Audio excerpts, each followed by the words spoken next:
Hi, எல்லாருக்கும் வணக்கம். எல்லாம் எப்படி இருக்கீங்க? நல்லா இருப்பீங்கன்னு நம்புறேன். ரொம்ப காலத்துக்கு அப்புறமா உங்களை ஃபேஸ் காட்டி வீடியோ போடுறது இதான் ஃபர்ஸ்ட் டைம் நினைக்கிறேன். என்ன சார் நீங்கள் நிறைய வீடியோஸ் போடுறீங்க, ஷார்ட்ஸ் போடுறீங்க, டப்பிங் பண்ணுற மாதிரியான வீடியோஸ்க்கெல்லாம் வருது. நீங்கள் எப்போ ஃபேஸ் காமிச்சு வீடியோ போடுவீங்க? நீங்கள் உண்மையிலே இருக்கீங்களா இல்லையா? உங்களை வச்சு வேறு யாராவது வீடியோ போடுறாங்களா அப்படின்னு நிறைய கமெண்ட்ஸ் வந்துக்கிட்டு இருந்துச்சு. ஸோ அதுக்கெல்லாம் ஆன்சர் பண்ணுற மாதிரியாக தான் இன்னைக்கு இந்த வீடியோ. நம்ம இந்த யூடியூப் சேனல் ஆரம்பிச்சு ஒரு கம்மியான டேஸ் தான். ரொம்ப பக்கத்துலேயே நீங்கள் கொடுத்த ஆதரவு மிகப்பெரியஸாக இருக்கு. ஒரு 13 நாள் தான் ஆயிருக்கு அந்த சேனல் ஆரம்பிச்சு. அதுக்குள்ளே நம்ம வந்து ஒரு 1200 சப்ஸ்கிரைபர்ஸ் தாண்டி நம்ம போய்கிட்டு இருக்கோம். சேனல் மானிட்டைசேஷன் ஆக போகுது. அது உங்களோட அந்த வெற்றியை நான் பகிர்ந்துக்கிறதுல ரொம்ப சந்தோஷப்படுறேன். தொடர்ந்து இந்த மாதிரி சப்போர்ட் கொடுங்க. So coming to the point, நம்மளோட இந்த சேனலோடைய நோக்கம் என்ன அப்படின்னு பார்த்தீங்கன்னா, டப்பிங்னா என்ன? டப்பிங்னா என்னன்னா, படத்துல வர்ற நடிக்கிற எல்லாருக்குமே என்னதான் அழகா இருந்தாலும், என்னதான் அழகா நடனம் ஆட தெரிஞ்சாலும், சிலருக்கு வந்து வாய்ஸ் வந்து கடவுள் சரியா படைச்சிருக்க மாட்டார். இப்போ நம்மளுக்கு இது எப்படி அப்படின்னா, சரியா நடிக்க வரல அப்படின்னாலும், நம்ம அவ்வளோ அழகா இல்லை அப்படின்னாலும், நம்மளுடைய வாய்ஸ் வந்து நமக்கு கடவுள் கொடுத்த கிஃப்ட். எத்தனை பேர் இதை உணர்ந்திருப்பீங்கன்னு தெரியல. நீங்களாவே தனியா பேசி பார்த்து உங்க குரலை நீங்க கவனிக்கும் பொழுது உங்களுக்கு அது ஈஸியா ஐடென்டிஃபை பண்ண முடியும். எத்தனையோ பேருக்கு தோணி இருக்கும், நம்ம குரல் நல்லா இருக்கே, நம்மளோட வாய்ஸ்ல நம்ம யாருக்காவது டப்பிங் கொடுத்தா நல்லா இருக்குமே அப்படின்னு சொல்லிட்டு நீங்க நினைச்சிருப்பீங்க. பட் அதுக்கான வழி என்ன, யாரை அப்ரோச் பண்ணணும், எப்படி அதுக்கான கத்துக்கணும், எப்படி அதுக்கான ப்ராக்டிஸ் எடுக்கணும் அப்படின்னு சரியான இடம் தெரியாம பல பேர் இங்க இருந்திருக்கலாம். பட் அவங்க தேடுறதுக்கான ஒரு விடையா தான் இன்னைக்கு இந்த வீடியோ. டப்பிங் பார்த்தீங்கன்னா யாருக்கு வேணா யார் வேணா கொடுத்துட முடியாது. அதனோட எமோஷன்ஸை கரெக்டான டைம்ல டெலிவரி பண்ணணும். என்ன சீனுங்கிறத உள்ள வாங்கணும். என்ன சீனுங்கிறத உள்ள வாங்கி அந்த கேரக்டராகவே நம்ம மாறி, ஆர்டிஸ்ட் வந்து கேமராக்கு முன்னாடி உடலை காட்டி நடிப்பாங்க. நம்ம உடலை காட்டாம அந்த கேரக்டர் என்ன ஃபீலிங் கன்வே பண்ண வர்றாரோ அந்த ஃபீலிங்ஸை நம்ம அந்த நடிக்கிறவரை விட அதிகபட்சமா உள்வாங்கினா தான் அந்த எமோஷன்ஸோட நம்ம அதை டெலிவரி பண்ண முடியும். ஸோ அது வந்து ஒரே நாளில் கற்றுக்கிற ப்ராசஸ் கிடையாது. இன்னைக்கு பார்த்துருப்பீங்க நிறைய வெபினார்ஸ், நிறைய ஒர்க் ஷாப்ஸ் இதுக்காக கண்டக்ட் பண்ணுறாங்க. 3 நாள் டப்பிங் ஆர்டிஸ்ட் ஆவது எப்படி, 3 மணி நேரத்தில் டப்பிங் ஆர்டிஸ்ட் ஆவது எப்படி எப்படி அதெல்லாம் ஏமாத்து வேலை. நிறைய சம்பளம் இருக்கு, நிறைய வாய்ப்புகள் இருக்கு, நிறைய வேலை வாய்ப்புகள் இருக்கிறது அப்படின்றது உண்மைதான். ஆனா 3 நாள்ல 3 மணி நேரத்தை டப்பிங் ஆர்டிஸ்ட் ஆக முடியுமானா கண்டிப்பா முடியாது. அதற்கான ஒரு தொடர் பயிற்சி இருக்கணும். சரியான இடத்துல நீங்க போய் கத்துக்கணும். அதனால நம்ம வந்து ஒரு கிளாஸ் வந்து ஸ்ட்ரக்சர் பண்ணியிருக்கிறோம், டிசைன் பண்ணியிருக்கிறோம். என்ன அப்படின்னா, எல்லாருமே நம்ம தமிழ் பேசுவோம். ஃபர்ஸ்ட் நம்மளுடைய கிளாஸ்ல வந்து கிளாசிக்கல் லாங்குவேஜஸ், அதாவது தமிழ் வந்து உச்சரிப்பு எப்படி இருக்கணும், தமிழ் உச்சரிப்பை தமிழ் மாதிரி எப்படி பேசணும் அப்படின்றத ஒரு செஷன் இருக்கும். அந்த செஷனில் நீங்கள் கிளியர் பண்ணணும். அதுக்கடுத்து கலோக்கியல் லாங்குவேஜஸில் எப்படி நம்ம லாங்குவேஜஸ் எப்படி நம்ம டயலாக்ஸ் டெலிவரி பண்ணுறது அப்படிங்கிறது இருக்கும். அதன் பிறகு வந்து ஏரியா ஸ்லாங்ஸ் சொல்லிக் கொடுப்போம். ஒவ்வொரு ஏரியாவில் எந்தெந்த மாதிரியான ஸ்லாங் பேசுகிறாங்க அந்த மாதிரியான ஸ்டைலில் நம்ம பேச வைப்போம். அப்புறம் வாய்ஸ் ஓவர் எப்படி கொடுக்கறது, ஒரு விளம்பரத்துக்கு எப்படி பேசணும், ஒரு விளம்பரத்துக்கு மற்ற ஃபங்க்ஷன்ஸ்க்கு எப்படி நம்ம அட்வர்டைஸ்மெண்ட் நம்ம கொடுக்கறது அப்படிங்கிறதுக்கான ஒரு பயிற்சி இருக்கும். அது எல்லாத்தையும் கொடுத்து முடிக்கிறதுக்கே நமக்கு கன்ஃபார்ம் ஒரு 2 மந்த்ஸாக முடிஞ்சிடும். 2 மந்த்ஸாக தான்.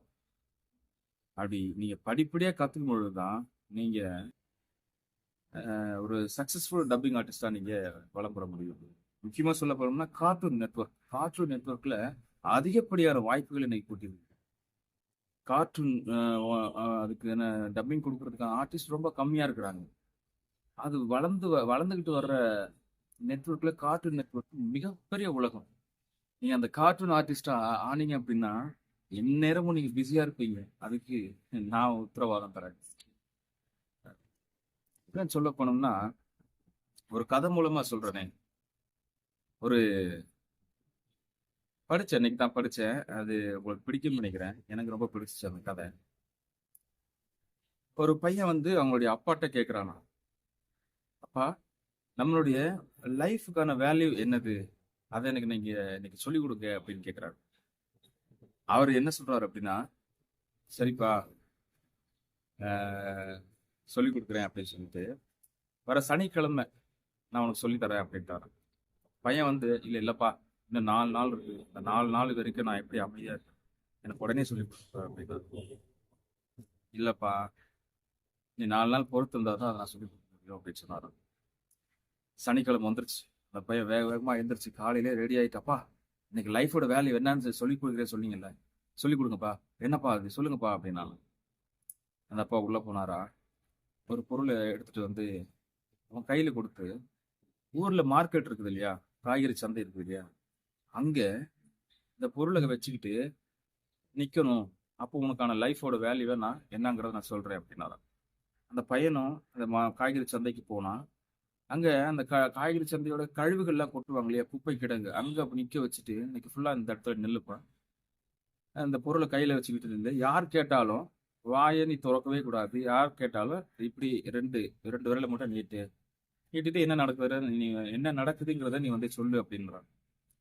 ஒரு நாள் ஃபுல்லா நின்னானா குப்பை கிடங்குல, அசுத்த வாடை, வெயில், மக்கள் வேற வந்து கேள்வி கேட்கறாங்க, இப்படிங்கிறான். என்னது 2 ரூபாவா, ஐயோ என்னப்பா நீ அப்படின்னு சொல்லிட்டு போயிடுறாங்க.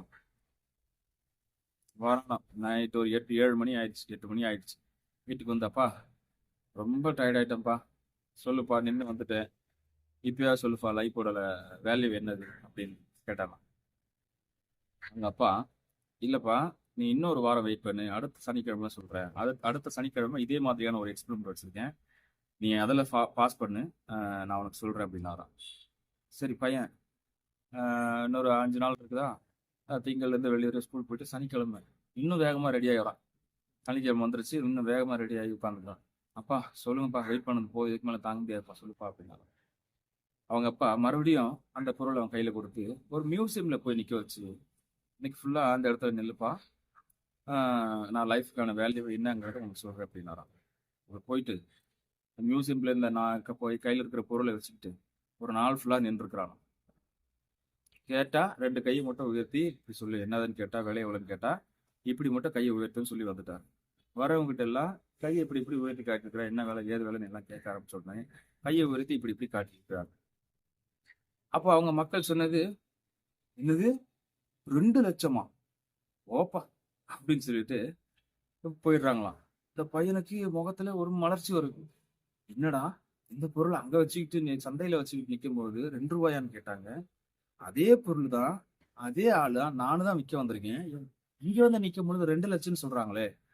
சரி இன்னைக்கு பூரா போயிடுச்சு, நேரம் அப்பாட்ட போறா, அப்பா முடிஞ்சு, என்னப்பா அங்க வச்ச 20 ரூபா 2 ரூபான்னு சொன்னாங்க, இங்கே அதே பொருள் வச்சு நிற்கும் பொழுது 2 லட்சம் கேட்குறாங்க, எனக்கு ஒன்றும் புரியலப்பா, லைஃபோட வேல்யூ தானே உங்ககிட்ட கேட்டேன், என்ன நீ ஏதோ சொல்லிட்டு இருக்கியப்பா, எனக்கு சொல்லி முடிங்க. சரி அதுக்கு நீ இன்னொரு வாரம் பொறுத்திருக்கணும்ப்பா அப்படின்னாரா. இன்னொரு வாரமா அப்பா, என்னால கண்டிப்பா முடியாது, எனக்கு இப்ப தெரிஞ்சு அவங்க சொல்லுங்க அப்படின்னா. இல்லப்பா நீங்க காத்துக்கிட்டு இருந்தே ஆகணும் அப்படின்னு சொன்னாராம். சரி காத்திருக்கேன் அப்படின்னு சொல்லிட்டு அடுத்த சனிக்கிழமையும் வந்துருச்சான்.